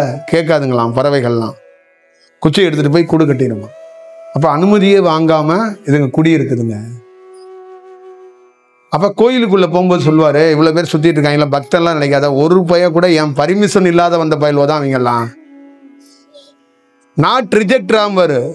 நான் பல கோயிலுக்குள்ள போகும்போது கூட்டம் வழியும், அவன்லாம் பர்மிஷனே வாங்கலடா, அவனுக்குலாம் நான் மீட்டிங்கே கிடையாதுடா, அவனுங்க ஏதோ ஒன்று பார்த்துக்கிட்டு வந்திருக்காங்கடா, என்னை பார்க்க வரலடா, என்னை பார்க்க நீ தான் வந்த, நான் உன்னை பார்க்குறேன், நீ அங்கே கருவறையில் இல்லை, கோயிலுக்கு பின்னாடி இருக்கிற மரத்துக்கிட்ட நின்று நான் வர்றேன். புரியுதுங்களா? மூகாம்பிகை கோயிலுக்கு போகும்போது இப்படிதான், அவங்க எல்லாம் என்ன பார்க்க வரல, இப்படிதான் என்ன பார்க்க வரணும்னா என்கிட்ட அனுமதி வாங்கணும், நான் வரலாமா அப்படின்னு உத்தரவு வாங்கணும். அப்ப இந்த தேதியில, இந்த நட்சத்திரத்துல, இந்த தேதியில நீ வா, உனக்கான செயல்பாடுகளை நான் செஞ்சு தரேன் அப்படிமா.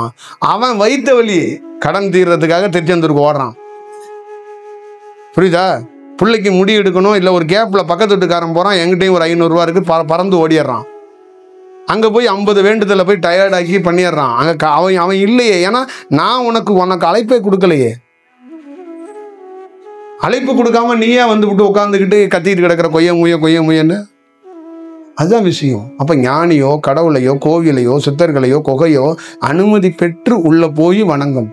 இறைவா நான் வரட்டுமா, நீ ஒரு நாள் திருப்பதிக்கு நான் வரணும் அப்படின்னா, திருப்பதி நீயே ஒரு நாள் என்னால நான் வர்றேன், அந்த அனுமதி எனக்கு ஒரு நாள் கொடு அப்படின்னு காத்துரு.